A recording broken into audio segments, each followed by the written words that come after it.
there, my name's Gill Tiney. I'm from Collaboration Global, and this is our podcast, Being Human, Hidden Depths.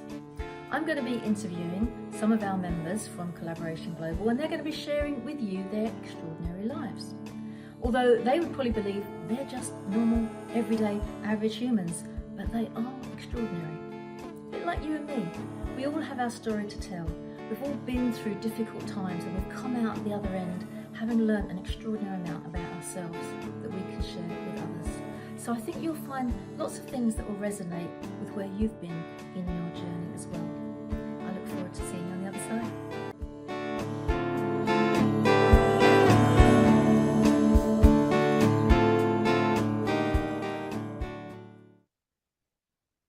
Hello, everybody, and welcome to Collaboration Global's Being Human, Hidden Depths podcast with me, Gill Tiney.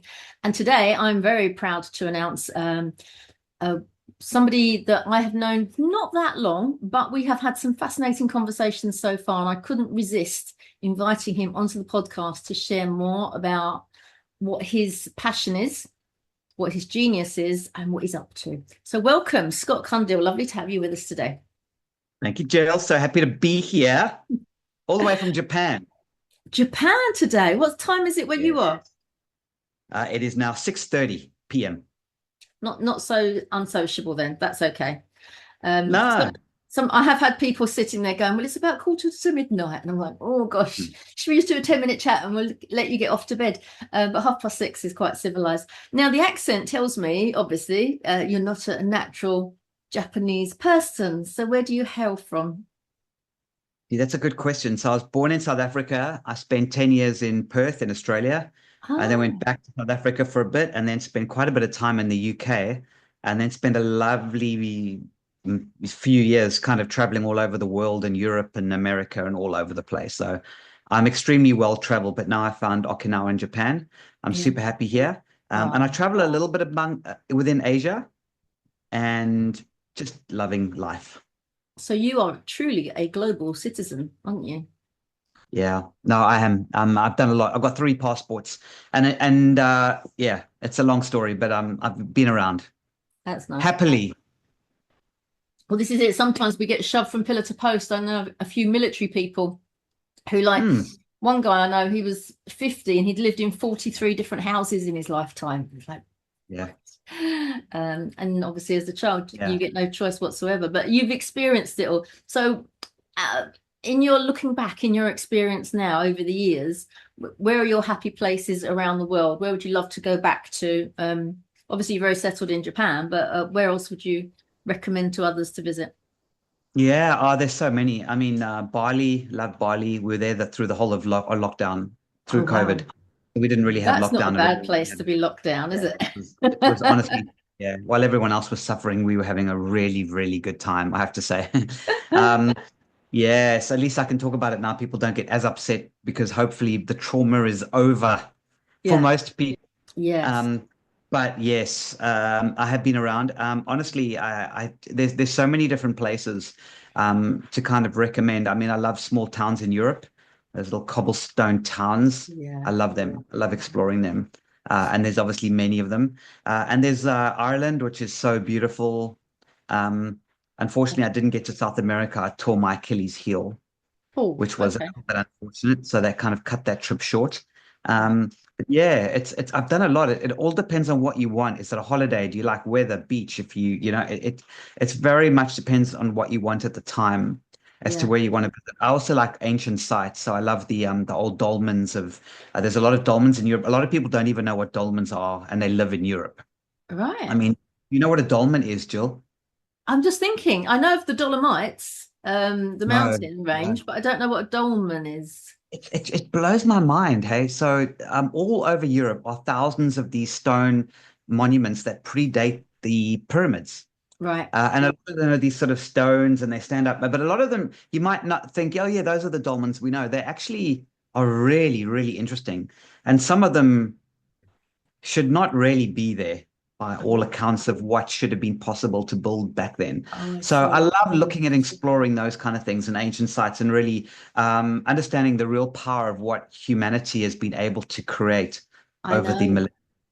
Yeah, I get what you're saying. I mean, I've never referred to them as dolmens before, but I'm guessing Stonehenge would be one of the places that you would consider to be a dolmen. It's connected. So no, Stonehenge is not actually a dolmen. Okay. Dolmens are way older than Stonehenge, Right. but it fits that sort of Yeah. modus operandi in a way. Like, Yes. how the hell did anyone do that And kind so, of thing? yeah, some of them are thousands of years before the pyramids were even built. Wow. Very, very ancient sites. I'm Yeah, going to incredible. Google that They're now. I'm going to all have a look around. so interesting. So there's a lot of beautiful things happening in this world, and there's a lot of beautiful things that humanity's created, which we don't Yeah. really give enough credit for, in my opinion. No, that's so true. I mean, we went down the Danube earlier this year and visited lots of different towns and cities along the way, not least Salzburg and Vienna and places like that. But it was the small little places that we went that were so glorious and so beautiful. And you think that part of the world has been in such trouble over the centuries with the Austrian Habsburg Empire and the Ottomans and the World Wars and all the rest of it. And it's like, and these places have survived and they're so pristine and they're so beautiful. Yeah. And we just forget that we've got some lovely things that we can just appreciate, I think, and not a million miles from home, but also with such history behind it and what they must have seen. If walls had ears, what we would learn from those places. It's yeah, I Yeah, love it, it. wa- I love it it. was incredible. Mm, Yeah, and there's a lot more going on, in my opinion, than that kind of meets the eye. And I think in many ways, I was actually chatting with a good mate of mine, and the other day, staying with us here in Okinawa, and he said, he just thinks, are we really evolving, or are we de-evolving into something else? We seem to be losing our so many of our innate abilities. And it's an interesting point because we used to have so many more uses of our senses, so much more that we could do. And science, I know that the traditional science that we look at ancient humans as being kind of idiots, but they definitely were not. We no, definitely were not. no, it's interesting, isn't it? One of our members talks about the tech that everybody is getting involved with, AI, etc., etc. He said, but we're forgetting about our tech, our inner tech. Yes. Oh, I love the way you put that. I completely agree. We are technology. We have our own technology. Absolutely. Exactly. Beautiful way of looking at it. I Yeah. totally agree. He comes out with so many things. I said, I'm going to have to start some merchandise for Collaboration Global because it should be on a t-shirt, you know? So one of those things that you think, Yeah. yes, let's put that on a t-shirt and tell the world about it. Oh, completely. What, maybe we don't need cell phones because we do have telepathy built into us somewhere deep down inside. The thing is, we're never going to explore that unless we try. And we're in a space where we love convenience. So scientists are out there on a daily basis trying to make things for us that is convenient, that, in my opinion, ultimately is just killing us because it's making us lazy. It's making us not get off of our bums. It's making us sit more on the computer. And what we have to realize is we need to work on ourselves and our talents and our genius and the reason Yeah. why we've been put on the planet in the first place Yeah. so that we can get off our bums and actually And make a difference in the world rather than just I've everything convenient. the convenience issue is a problem. Now, I've had a first-hand experience with what you're talking about because I did martial arts at quite a high level, and I got to experience like a few like real martial arts masters. Wow. And there's actually one on YouTube. You can watch pieces of it. It's an old TV show called Mind, Body, and Kick-Ass Moves. He's a very funny English guy that went around the world, and he just basically interviewed martial arts masters. And Right. it's extraordinary what they can do. Their superhuman abilities are real. Mm. And for some reason, I just don't understand why we don't take them seriously or don't try within ourselves. Give us an example. Oh, so let's say, for example, throwing the ability to throw needles into glass and to push things through objects. Um, And there's the usual kind of breaking things with your hands and kicking and breaking things on your head and all that sort of thing. But there's some really interesting ones. Like, for example, he goes to this one place where they have a freezing cold waterfall. And I can't remember if it's in Japan or China. And what they do is they basically, you stand there and they do a test and they sort of, if somebody is coming up behind you with intent to harm you, Mm. do you notice anything? And when they do it sort of out of 10, you won't know that they're coming for you. You can't detect it. But when you've been in a waterfall for a few minutes, freezing cold, you've got this clarity. They do the test again, and you actually can feel exactly where they are. So this whole like clearing, these are little things that they're showing. My favorite is the guy that yells. He just screams, and he can drop people, and he can ring a gong from the other side of the room just by yelling. So he's learned how to scream and create those waves, those ripples. Vibrations. Yeah. Yeah, Yeah. I love it. through the scream. So we all just light and sound manifesting as some form of solid reality, which isn't solid.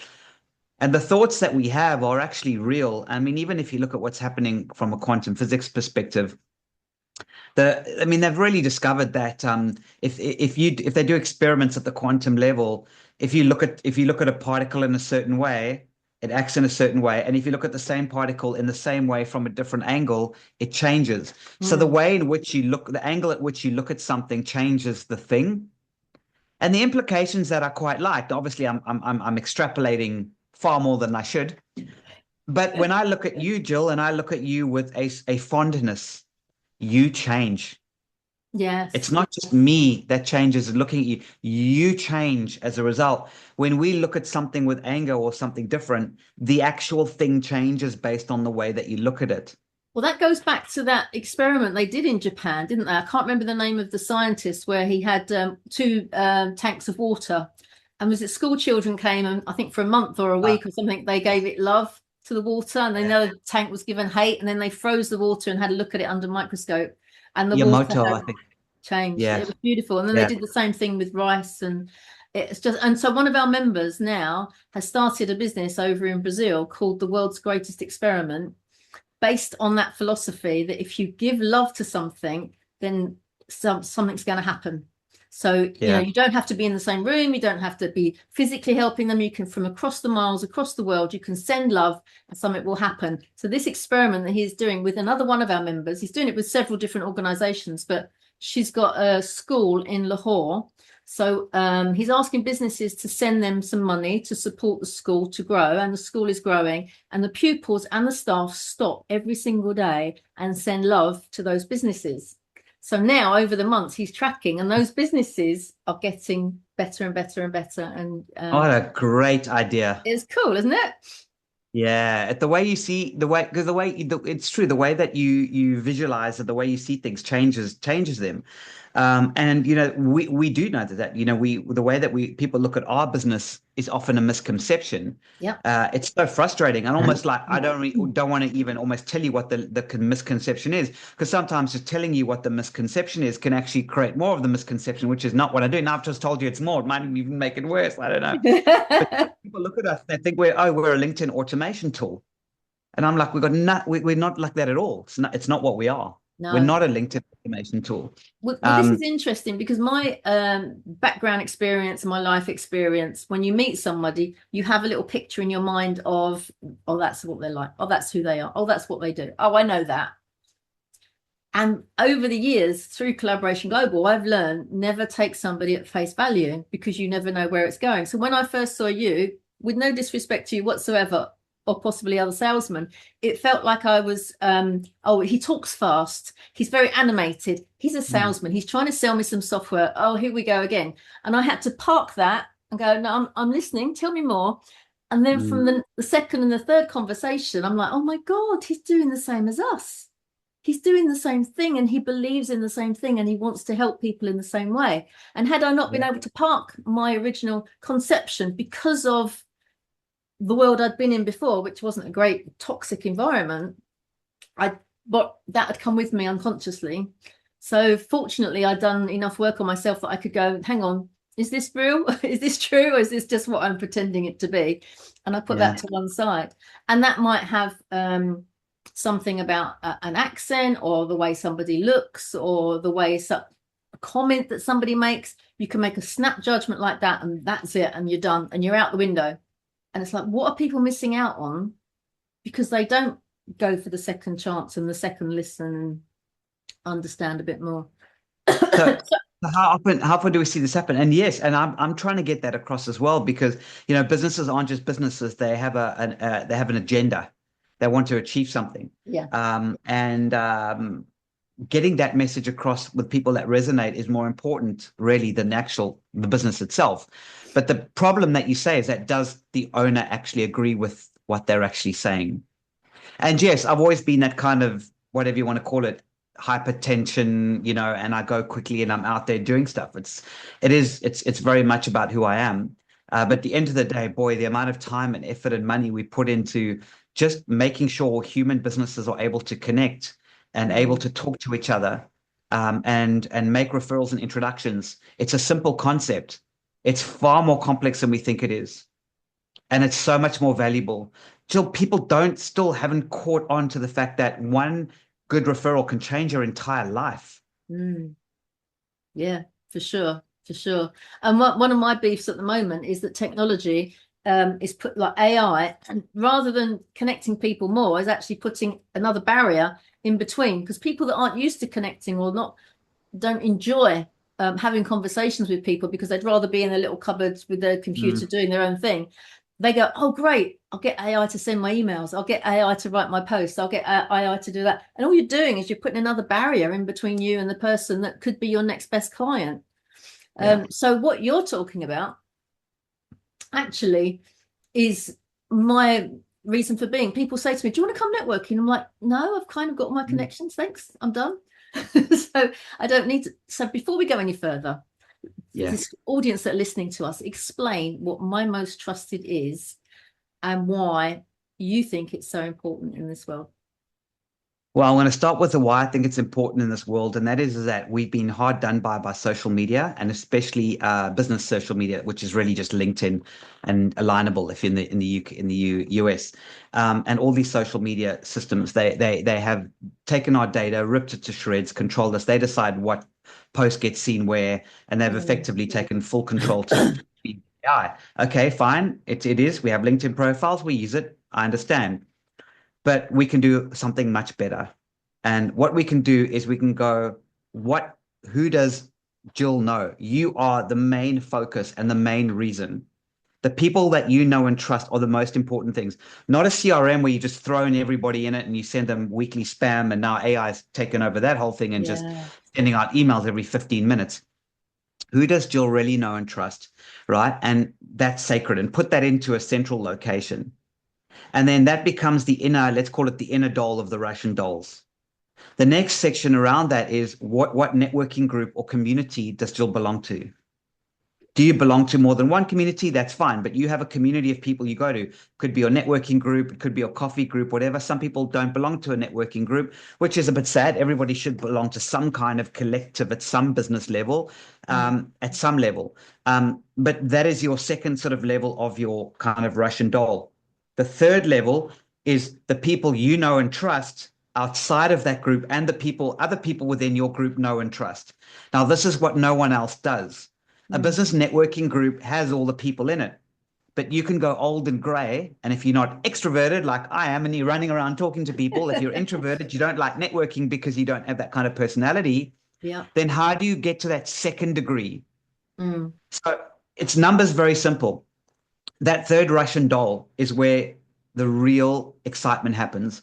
So it's I join Gill's group, right? And there are 100 members of that community.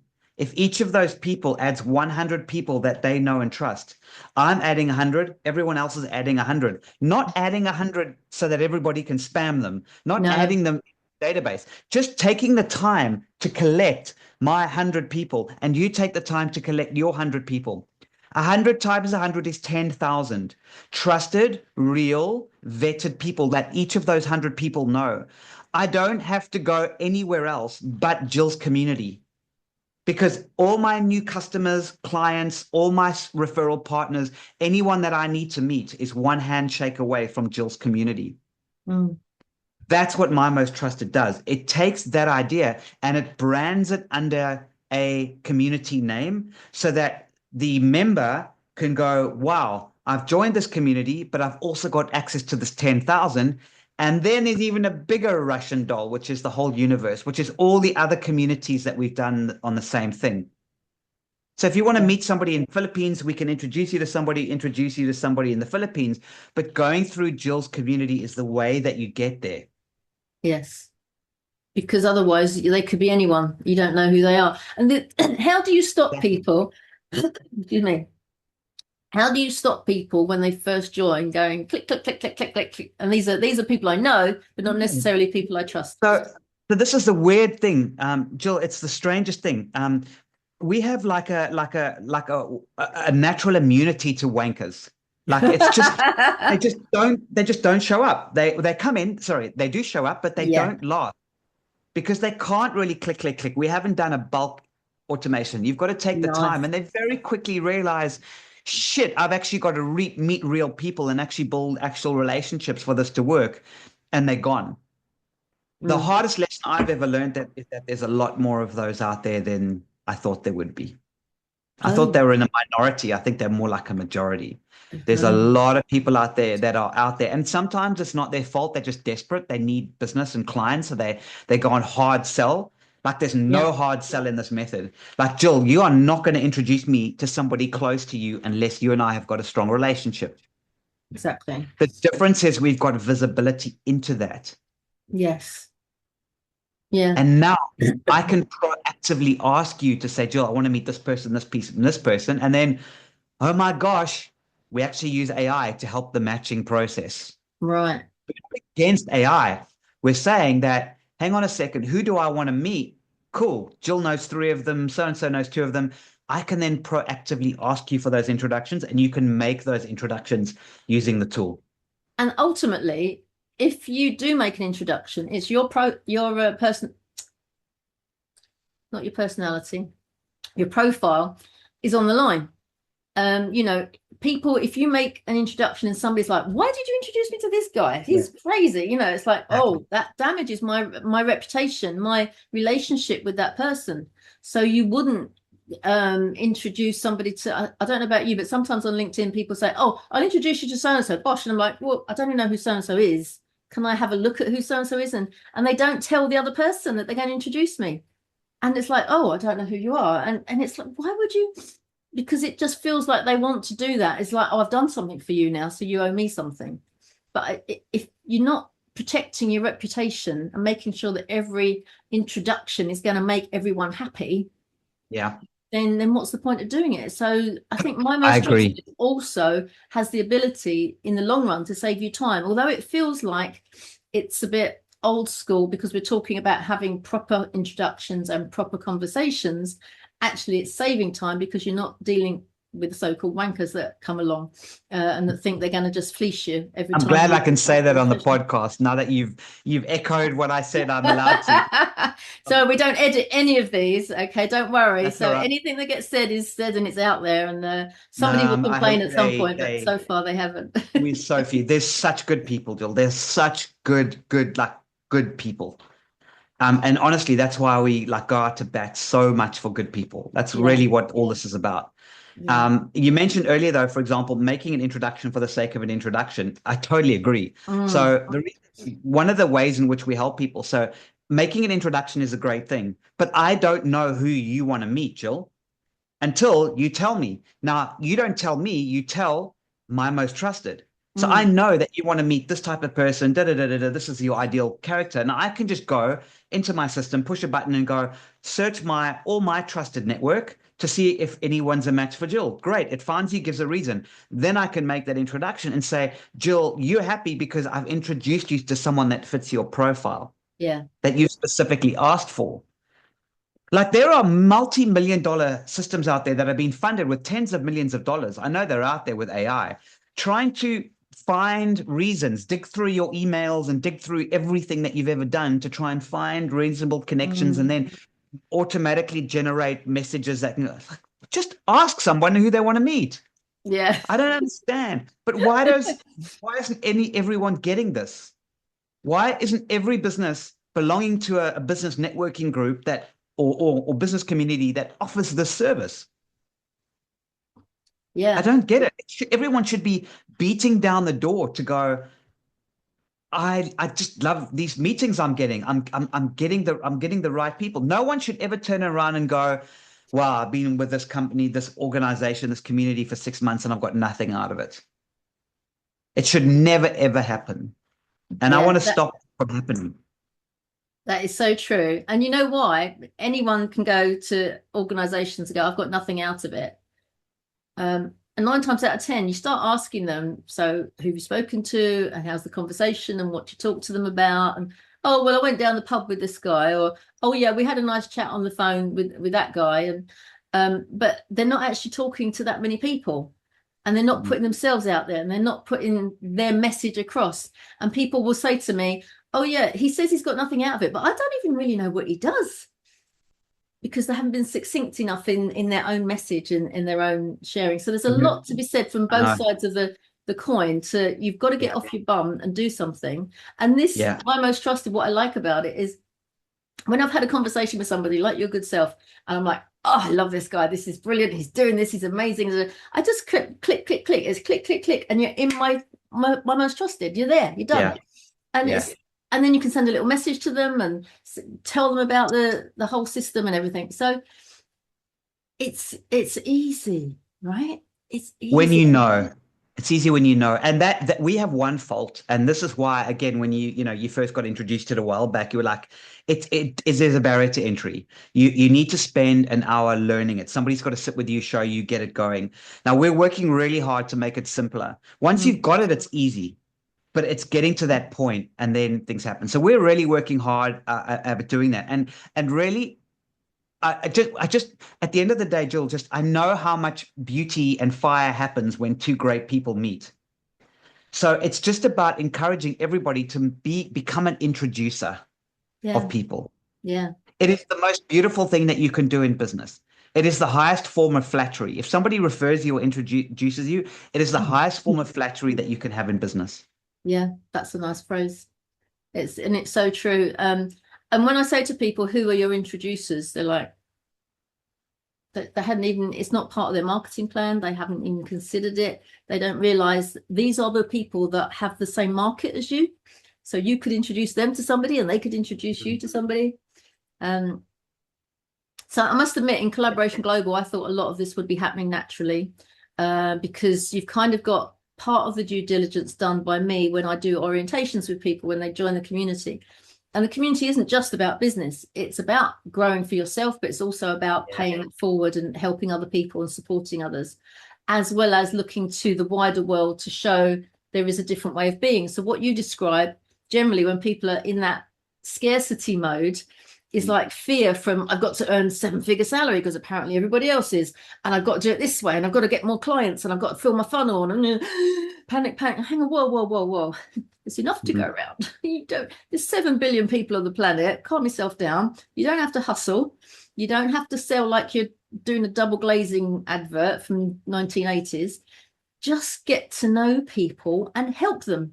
That's a sales conversation. It's called helping somebody. And I think society outside of Collaboration Global, and probably outside of your world, is predicated on fear, scarcity, and competition. So people have to, no wonder they're stressed. No wonder the world is going, cuckoo around getting enough business in, where we're coming from a place of, how can I help? What can I do? Let's see if I've got any talent that can support your business, and you can see if you've got any talent that can support mine. But actually, we can support each other's clients as well. And everyone it's a triple win, isn't it? If I can help you and help your clients are going to love you because I've been able to help. I'm going to get something out of it, and you're going to look good, and the client's going to look good. So it's a three-way win. Why would people not do that? I don't understand why they just think that a little AI bot is going to go around and get them a fantastic client. People have been just bamboozled. They've been bamboozled by the lure of chucking a Facebook ad up in there, the lure of people going, hey, I just did this, and I just did this, and I achieved that, and I achieved it. Most people are talking absolute rubbish. And I'm sitting on the beach while I'm doing it, and I was asleep, and it all happened without me even doing anything. And more ads, and it's it's this whole this fact you have to be on social media, and everyone's taking photos of stuff. Okay, I get it. Do it. Stay that. But first of all, your post is going to go nowhere unless you really, really know what you're doing. Yeah. And even if your post goes nowhere, a post is going to go nowhere, is going to go somewhere if it adds value to the person watching it, which won't have much value to the person, to your business. So it's not like an ad. If you want anything, you have to pay. It's anything. You have to pay for it. So we are in a situation right now where I feel like a lot of people are being massively sucked in and have been sucked in. It's getting worse. Mm. Um, AI psychosis. Have you ever done any podcasts or anything on AI psychosis and things like that? No. That's coming. That's real now. Oh wow. People just talk to AI. They don't talk to humans anymore because it's like it's literally getting that bad. We have to. There's something we have to deal with. I'm sure there's tons of amazing mental health experts in your community that you could definitely have a conversation with us about. Yeah. So we have to keep connecting with people.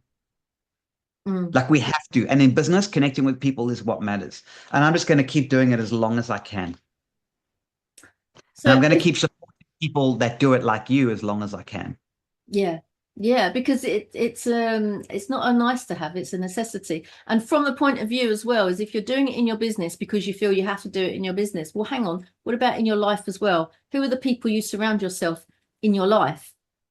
And are they the right ones? Because we've all got that person in our family or our friendship group where it's like they're toxic. They're actually, every Yeah. time you see them, you come away and you're moaning about them and they're not doing, they're not lifting your spirits. They're doing the Yeah. complete opposite. So by learning how to find trusted people that you love and you enjoy and you can do good business with, that's going to filter into your other areas of your life as well. Yeah. But And you've got to learn to get rid of those other people. but you don't have to That's a necessarily real get rid of them. skill. I've got to You know? say this in defense of people that feel stuck with toxic people. You don't necessarily have to get rid of them. You just have to manage them. So, Fair for enough. example, my mother, can't get rid of your mum, can you really? Although I'm sure some people might try. But she was Mrs. Negative. Honestly, it depressed you. So we would go to visit her for a day, Yeah. and I'd come away and I'd be like, oh, shoot me now. It's like, oh, it was really a downer. So eventually we persuaded her and my dad to move closer to us. So we popped in for 10 minutes, 15 minutes. It's manageable. You can take a toxic environment for a very small, and eventually she Really became good point, actually. softer and molded to our way of thinking rather than everyone's out to get me and she was in victim mode most of her life, and that's exhausting. And Mm. that's, I can see why. There was defense mode, she'd been through the war, blah blah blah blah, I and was there's going to all the say, reasons in the yeah. world. But when you're actually living with it, you go in and you become the little girl and she becomes the mum, and it just pulls you down. But when you learn Mm. how to deal with that, and it's different ways for different people, but you don't have to get rid of toxic people, but be aware of them and take a step back, just a little step back, so that for your own sanity. But I do think things like My Most Trusted, when you get in the space of always people talking to inspiring people that are just a joy to be around, it's Yeah. like, well, why can't I do that at home as well? You just, so for me, Collaboration Global, every single person there, I'm like, oh my God, what they're doing with their business, with their life, with their leaving the legacy that they are leaving, it just blows my mind. So every time we have a meeting, I'm like, just talk to me. I'm not the host that is telling everyone what to do, like in a business Mm. mastermind. I'm just holding the space for these amazing people to come together and collaborate. And they will. And it's so easy. They'll collaborate. They'll do it. They do need tools though, because a lot of times people will have 20 meetings in a week and get nothing out of it, and then Yeah. wonder why. Yeah. And because they're just talking and making friends. Whereas, what is the next meeting? You need to know who you want to meet, and we won't go through those details now. We can do a whole series just on like how to make that work. But one of the things, just a little tip that works really well, is you need to have something called an in the door offer. So an in the door offer is it's not just about me, Gill, knowing what you do. It's about how can I start working with you commercially and pay you without breaking the bank or signing up a long-term contract or buying something massively expensive. Now, a lot Mhm. of people say, well, try me for an hour and see how it goes, but I don't like that either, because Mm. that you need to pay for it. So an in the door offer is basically saying, Scott, if you want to learn about what I do, right, to get out of these issues, of you've got a specific issues with your mom, and how to, like you've just given a solution, how to handle your mom and a specific toxic person, then I'm going to charge you 500 quid. We're going to do a half-day workshop. I'm going to give you a diagnosis, and then you can take it away. And if you want to work with me, if you want to take that away somewhere else, no matter if that, I'm just using as a coach, anyone can do this. And then the reason is, after you meet people, people need to go, actually, I can give this a go. Let's start making this happen. Let's try give this. Let's do this. And then they start working with commercially. They feel better because you're they're paying you. They actually Yeah. feel better because they're paying you, Yeah. and you feel good because you're getting paid. And then it's potentially future business. Little things like that can make such a difference to your networking. Yes, for sure. Having that as your focus. Yeah, I agree. And quite often it's so easy for people to slip into the have it for free. I mean, one of the things we say in Collaboration Global is when you first have a conversation and you might be able to help someone with their problem, sure, help them out the first time, half an hour, just have a chat. And if they come back the second time and you go, well, I've got 10 minutes free. Oh, yeah, go on then, let's do that. And if they come back the third time, it's like, no, I know I can really help you a lot more. Let's make this Yeah. official and do it that way. So I keep saying it's very easy in a community founded on love to just give it all away. Yeah. Yeah. And that Oh, doesn't serve absolutely. anyone. That doesn't serve Yeah. anyone. We've made that mistake many times. We give a lot, a lot, and then unfortunately, you do get some people who just keep coming and take. That's part of it, and managing that's a skill we need in business. But yes, so Jill, going back to that the whole essence, you have Russian dolls, right? Yes. And it's knowing that 100 principle. So if you have 100 people that you know and trust, and you've taken the time to put them into My Most Trusted, Mm. then you take that 100 people and you connect with another 100 people who've done the same thing. That's 10,000 people. Now it's just about you just requesting introductions, and you can do that at a click of a button. Help me find these types of people. Help me find these types of people. If you don't know who you want to specifically meet, that's something you've got to work on. Yeah. But it isn't a silver bullet that's going to solve the problems of the world, but it really does make a big difference. Hey. It's reassuring, isn't it? This is the thing. It's knowing that you're and that's, to be honest, where BNI started.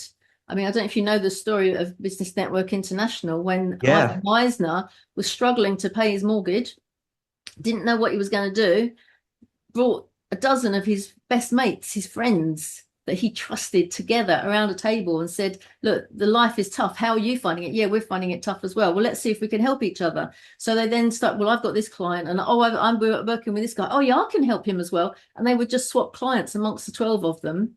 And then within the space of a few weeks, there were little groups all over and they were just doing it again and again and again. And then somebody came over from the UK and said, I'd like that in England, and Yeah. took it over. Before you know From it there. was around the world.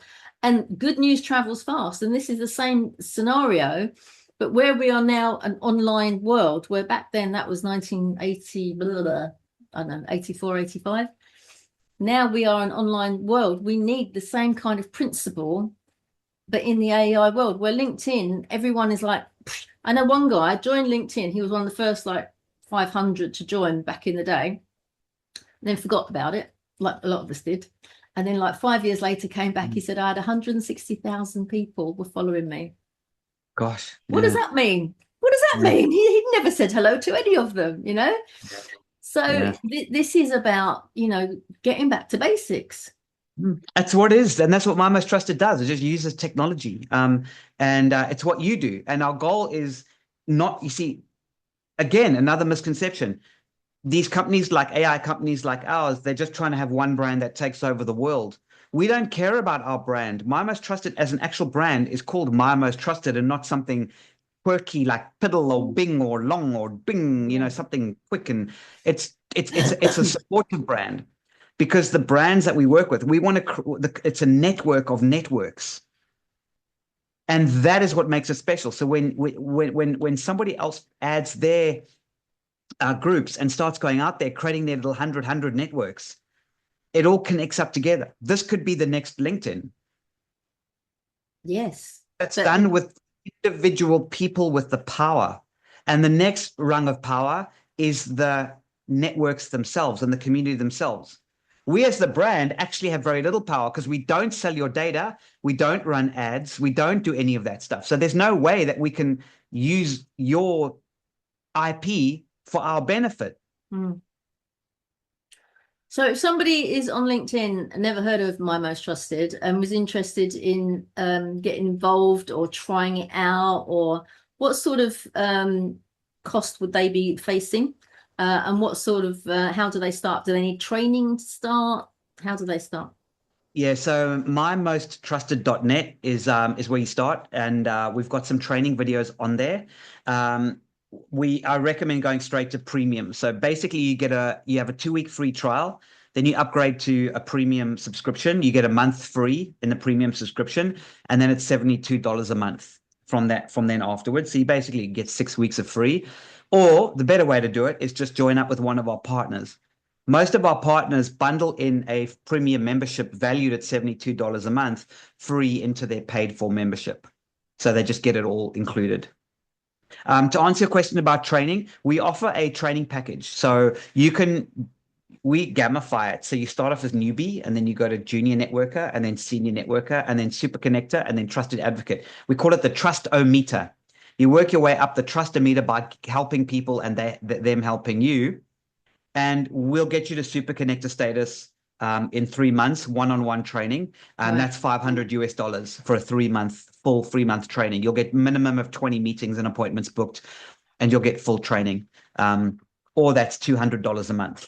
So that's if you work directly with us, or like I said, you work with one of our partners and get it bundled into their offering for free. Right. That's handy. So there's different ways to skin a cat, as they say in the UK. There's lots of different ways of getting involved. And your business partner came over to Collaboration Global and explained it all to us about how that worked, which was really handy for her to share 20 minutes of her time to share with us how it works. But what I love about it, Scott, is the principles that underline it. It isn't just about making loads more money. It's about having proper conversations with people and seeing how you can help them, and the money will come alongside. If you're going to be talking to these people and you're going to be tuning into the right people, then all you've got to do is help them and say, when do we start? And that's your sales conversation finished, really. It's just that one meeting can change your life. And you're going to get that. The best meetings are referrals. I still don't. It's so different. I mean, the stories, the one after the other. So my mate that's staying with me here now from Australia is staying with us here in Okinawa. He said he spent ages putting together an event and inviting I'll give you the shortened version of it. He did a whole lot of work on promoting this event. An entire, he did so much work to get people at a physical event in Sydney. Right. And, the number of people outside his network turned up was 0. The number of people outside his network that turned up was 21. So it was 100% and 0%, basically. Every single person that attended that event was somebody that he already knew within his network. Anyone he tried to promote and advertise to and ask, it was 0, it went nowhere. It's just over and over again, you get these same results. A referral, an introduction is always the best thing that you can have. It's the only way to really do it. Yeah, I love that. Have you got any other success stories that people that have been a super connector have come back and said to you, thank you so much because... So many. I mean, you can't go wrong with being a super connector. You're going to meet great people. To be a super connector, you need 50 trusted connections. Trusted advocate is 100. So that's the 100. So to be super connected, 50 trusted connections, and you have to have made and introduced 20 people. I have to have introduced 20 people, and I've had to receive 20 introductions because you request introductions. So we flipped it. You proactively ask for an introduction. So the system knows who I want to meet. So I can say, who does Gill know that I want to meet? And here's a list of them. Cool. Gill, please introduce me to this person, this person, this person. And there's usually a 90% chance plus that you'll have that meeting. Yeah. Because if you introduced me, Gill, there's a high chance that I'll get that meeting because they trust you. You don't have to say yes. You can go, actually, Scott, not the right time, not ideal for whatever reason. But generally, they will. Generally, they will make that call. Yeah. It's just beautiful. So there's just so many of them. And when you can't really go wrong. When you're thinking about having maybe 10 meetings a week, it's not onerous work to be done. But if you consider that's going to be less work than spending hours and hours on social media posting to an audience that are just doing that. It's all bots, Gill. It's all bots. It's bots replying to bots. Yeah. And I understand why people do it. We still have clients. We ran a LinkedIn automation company. I know I come from that world. We still have clients that we do automation for. They insist on it because they will not do the actual meetings and the connections. It just blows my mind. So I know that world really well. We work with people that run LinkedIn automation tools and social media automation tools. And I'm not against it. I know why people do it in a particular way. It is a piece of a puzzle. I get it. But Yeah. you should not do it at the expense of meetings. So that's why I think we actually dovetail really well. But the Yeah. truth is, Jill, you do all these LinkedIn posts. Nobody hand writes a LinkedIn post anymore. Everything is done by AI. I do. One person is doing it really nice. Well done. Good for you. But you know what I'm saying? I'm actually being facetious, but Yeah, it yeah. really irritates the living daylights out of me. And then the bots just comment on it, and then everyone's just commenting. And the worst thing is, Jill, this is an actual fact. Content online right now is not meant for humans to read it. No, because you Meant for the can't, bots can to you? read it, so Yeah. that it can then convince the AI tools that it needs to work with you. It's horrific. Wow. You're making me sad now, Scott. I mean, I did get on the bandwagon for a short time, and about 20 minutes. And I got AI to write my LinkedIn post, one post. And I'm like, this is rubbish. I mean, I know you train it, I know you do all of those kind of Yeah. things, but it's like I can do it quicker. And Mm, I know it good. goes and you've got some that, but you've got to edit it and you've got to make it sound like you and you've got to train it. And no, I can do an AI, a LinkedIn post in probably 3 minutes to, what is it, 2 paragraphs, if that, and it's me. And I feel like I want to be hashtagging at the bottom all my own words, Yeah. because I want to talk to people. I want to read people's posts. I want to feel them in it. So I'm sad that the way the world is going, because you can't It's believe devastating. anything. It's devastating. It's all just everything is fake. I mean, I do a lot of AI video work for my brother, um, and because he runs a major marketing for a major company, so he sends me work from time to time, and they shoot everything manually, so they have real actors and real this and real this. But even they've realized, and other production companies they've worked for are now opening AI arms and AI divisions, and Mm. more and more AI video is starting to creep in, and it's just going to get more. You don't know what's real anymore. You don't know which direction to turn. And So this is the solution is to join communities of real people. It's so obvious. I do think, and I did say a post a couple of weeks ago, watch within 6 to 9 months, this is my prediction, that the AI bubble will burst and people will be clamoring for things like My Most Trusted, because they are fed up of thinking they're talking to somebody when they're not, thinking that they genuinely understand who a person is, and they meet them and it's not that person. They will just be fed up with being tricked into having content that is just too much information. It's like, stop it now. I just want to have a conversation with a real life human, and then we can do some business together. So I think, 6 months from now, everyone's going to be pulling the plug, and My Most Trusted is going to be of value to everybody. I hope so. And Mm. your community, Collab Global, that's what you need. We need these communities to work. Yeah, it's well, I did a rant today about manners. Manners are just not. I'm just going to start a Mm. mind your manners, MYM, hashtag MYM, mind your manners, because it's old school, and it's like we need to return to old school times. Pick up your rubbish when you leave, uh, Mm. where you've been out for the day. If somebody stops to let you through a gap in a small lane, say thank you. Don't just pretend they're not even there like you would Mm. on a screen. Yeah. If you're in a theatre, don't talk when you're watching the show, because it's not a cinema. They can hear you on the stage. It's so many silly things like that. And I just think we need to go back a step to bring the values that we had with us on this journey with the internet. I'm not saying all of it's bad. I'm just saying we need to not lose the good stuff along the way. And I Mm. think part of what you're doing is helping us to hold on to the real connection, human to human, around the world. Because if we don't look after each other, humanity will implode. It's not going to work. Mm. So let's see where it goes. But I totally resonate with your mission on that. And that's why Well, Collaboration Global well exists. done for doing it. Well done for doing it. Thank you for doing it. You're Thank you very for doing welcome. it. Yeah. Well, maybe we can welcome you as a member one day. That would be fun to have you as part of the community to share what you're doing so that our members can share what you're doing as well. Because part of Yeah. that is promoting other people's stuff. And obviously, when I come across a beautiful guest that is doing something inspiring, I can't help but have them on the podcast. Because generally, it's members that are in the podcast because they are Oh, inspiring to thank me. you. They're always Yeah. doing amazing things.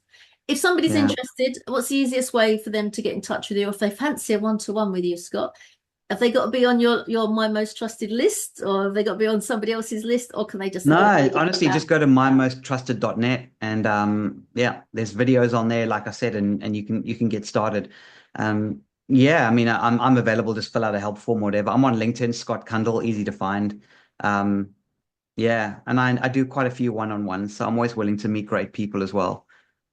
Time zone's tricky, but I always make a plan here in Japan, so it's Yes, okay. it is a bit tricky, but hopefully we can invite you to one of our Collaboration Global sessions and people can come along to those, I would like that. collaborationglobal.org, and then they can come and meet you there as well. So that Yeah, would I'd be, like to attend one of those. I always like to attend events. I also miss doing it in person. yeah, yeah. Well, if you come to London on the 6th of August, we're having a London lunch. That would, So you might enjoy that as well. unfortunately, I Thank won't you, be able to Scott. make that, but what a great idea. I'd love to go. Thank you so much. Thank you. Thank you for your time. I really appreciate that. And hopefully people will be in touch to find out more about getting true human connection. Thank you.